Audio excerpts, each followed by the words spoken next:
So how'd you like your exercises? Did they help you to understand reliability? Was it easy, or at least did it get easier the further you went? I hope so, and I hope you had a good time with it. I also hope that it changes the way you watch the news. We're going to talk now about the third cornerstone of integrity. The third, that's restraint. Restraint is the act of setting and keeping boundaries.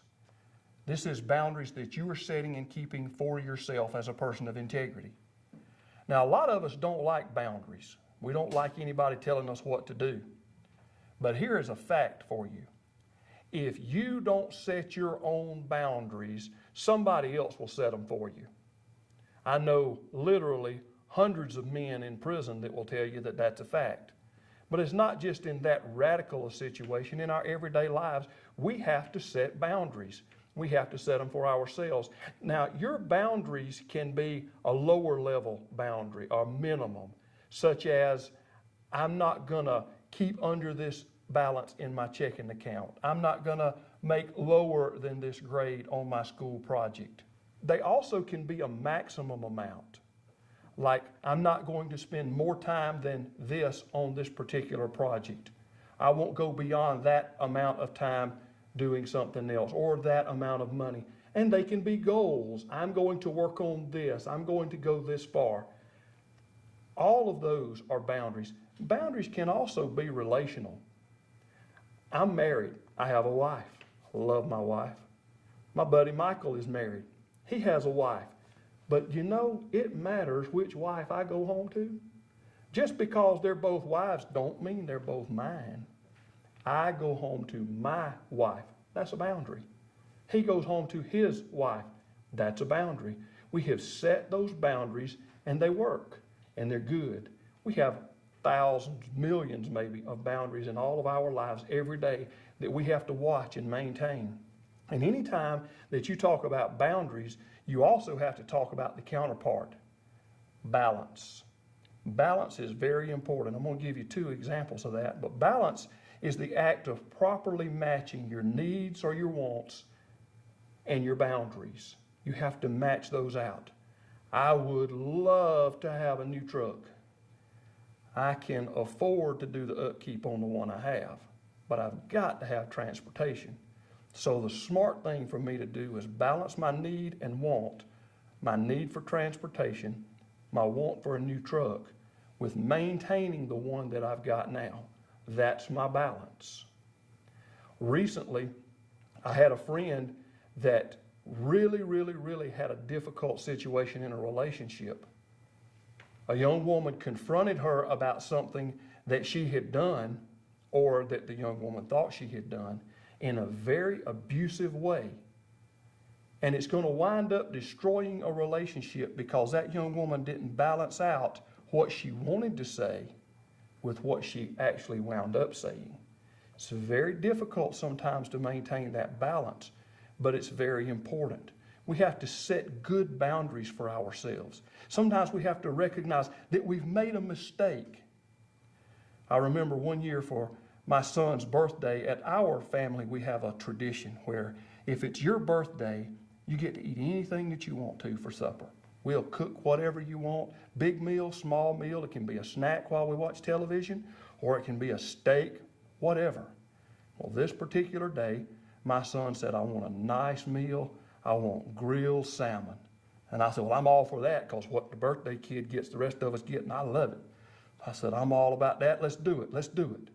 So that day, we had them purchased. We had them soaking in the refrigerator all night and all day, and it came time to grill. I was doing the grilling. Man, we were all excited. My son all day long was talking about, man, I can't wait. I've been waiting on this. He'd walk through the kitchen, pick up a chocolate chip cookie and talk about, man, I can't wait.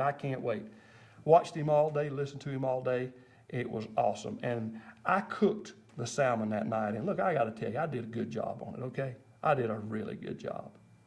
And I was tasting mine. It was good. My son ate about 2 bites of his, and he stopped. He sat back in his chair, got big tears in his eyes, and he said, grilled salmon is my favorite food in the world, but I ate so many chocolate chip cookies, I can't eat my salmon. Well, he did eventually eat it, after it got cold and warmed over, but he missed the prime taste, the awesome meal, because he couldn't balance his desire to eat chocolate chip cookies and the boundary of where he needed to stop and wait for that meal. He made a major mistake. And as we talked about it, I asked him, I said, well, son, did you make a mistake in setting a boundary? He said, yes, sir, because I didn't set one. That's the problem that a lot of us have. If we want secure boundaries, if we really want to maintain our integrity in the cornerstone of restraint, we have to be very careful that we have secure boundaries or safe boundaries.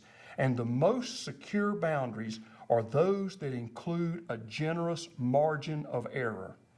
You ever heard the term margin of error? Let me give you a really good definition for margin of error. Margin of error is the distance between stop here and uh-oh. Okay, I'll admit that's not a really educated definition, but that's the definition of a margin of error, the distance between stop here and uh-oh. And the greater that margin is, the safer you are when you operate, when you make decisions. If you decide, I'm going to pass this class, I'm going to pass this class, I just don't want to fail, I'm going to pass this class, you will probably fail. Most of us have levels of behavior that we want to maintain. And when we try to maintain that level of behavior, no matter how hard we try, sometimes we're above it, sometimes we're below it. We don't have the capacity to be perfectly consistent. So if we set our boundary at just not failing, we fail. When I was chaplain at the state prison, I always, just about every month or so, had somebody come to me and say, hey, chaplain, I'm about to go home. And I would ask them, well, how long? Oh, man, I'm going home 2 more days and a wake up, or I'm going home next month. And I love to ask them, what are you going to do when you get out? The number one answer that I got, and it sounded almost like they were all reading off the same script or out of the same book, they would say, I'm not trying to come back in here, or I don't want to come back to prison. I know, man, but what do you want to do? What are your plans? Oh, I don't want to come back to prison. How many out of 10 do you think came back to prison within a year if their goal was, I don't want to come back to prison? Did you guess 6? Did you guess 7? 10 out of 10 whose goal was, I don't want to come back to prison, came back to prison. 10 out of 10. If you aim for the least you can get by with, you will have a problem. There's no margin of error. It would make sense then that if we all aim just a little bit higher than that bare minimum, the least we can do and still pass, or the least amount of work we can put in and not get fired, or the least amount of effort we can do and nobody get upset with us, if we would raise it up and put in some effort and do something, and instead of hugging that legal line at the bottom, if we could work on being decent in our efforts, now we've raised up some, so even when we have those failures, those dips, we're not dropping below that legal line. We're not having that major failure. We're not bouncing that check or failing that class or losing that job.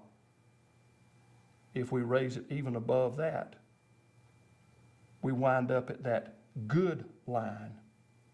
We want to be good people. If we've raised our level of expectation above decent and to the point of being good, now we get to the point where if we make that mistake, if we have that dip in our behavior, it doesn't dip low enough for us to have a major failure. I don't want you to raise your level to be just decent. I'm not even going to ask you to raise your level of behavior and expectation to good. I want you to shoot for that level of expectation of being a person of integrity, so that when you have what you personally consider to be a failure, the people that are around you will think, well, that's good. One of my personal goals, and I fail a lot, but one of my personal goals is that I want to live such a life as husband for my wife, that if I have a major failure in what I'm trying to do, and she's talking to other women about my bad day, I want those other women to hear what my wife talks about me on a bad day and say, man, that's good. Or I wish my husband would do that. As I plan activities for her sometimes, at anniversaries or Valentine's Day, I want to do something that is beyond the standard. I want to set the goal beyond where it might usually be. If we have a very small margin of error, then we're likely to fail. If we have a larger margin of error, then we're likely to have a little bit more room to play. Now, what do you think makes most people have major failures? Is it that they've got too much margin of error? Or is it that they've got too small a margin of error? You know, believe it or not, most people run into trouble not because the margin of error is so big or because the margin of error is so small. Most people run into a problem because they have an error of margin rather than a margin of error. And they try to see how far they can push it without getting caught. He was seeing how many cookies he could eat. He was enjoying what he was doing. The greatest security that you have in the cornerstone of restraint is setting the right margins. Set good boundaries, set good margins, set good goals. Give yourself something to shoot for.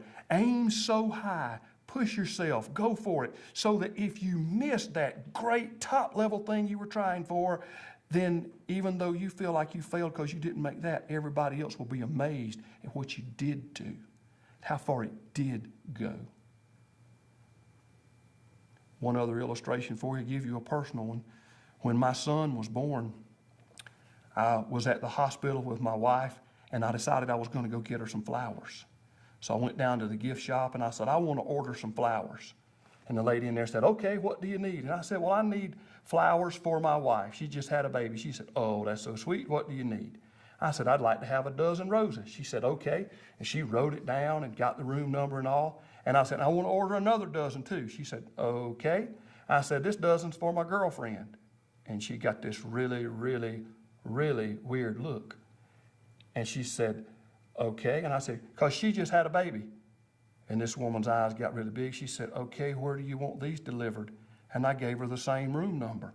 Well, she was very, she didn't know what to say. How does she answer? She's going to be taking a dozen roses to my wife and a dozen roses to my girlfriend in the same room.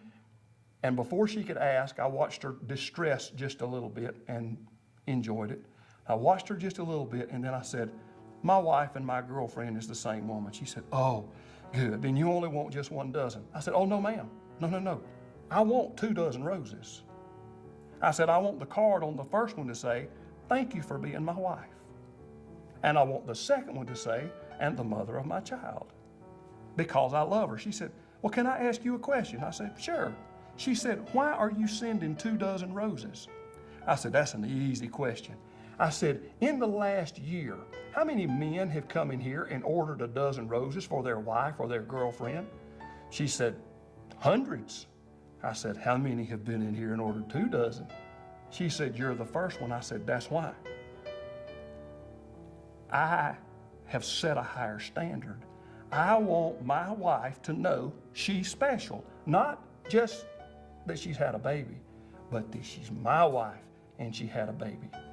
Margin of error is great. Goals are high. Desire is high. To be above and beyond, you need to set some goals. You need to set some excitement. And some of you probably already have. If you've ever been told, oh, you're just a dreamer, you shoot for things that can't be done, you need to scale back your expectations. Some of you girls may have been told, oh, you'll never find a man like that, you need to compromise. No, look, set that goal high. Look high. Have a large margin of error, so that even if there are mistakes made, you still got a good spouse. Even if you make a mistake on your test, you still made a good enough grade that you didn't have to worry about failing, because you set your standards high, so that you don't go back to prison because you set your goal too low, or you don't bounce checks because you set your goal too low. It is absolutely imperative that you set good boundaries, that you maintain restraint, that you balance appropriately the things in your life, your wants, your needs, your emotions, all. It has to be balanced.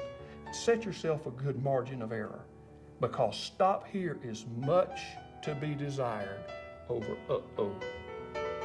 You don't want to go there. But you have absolute control over your integrity, and you will pick whether you go to uh-oh or whether you have a really, really good stop here.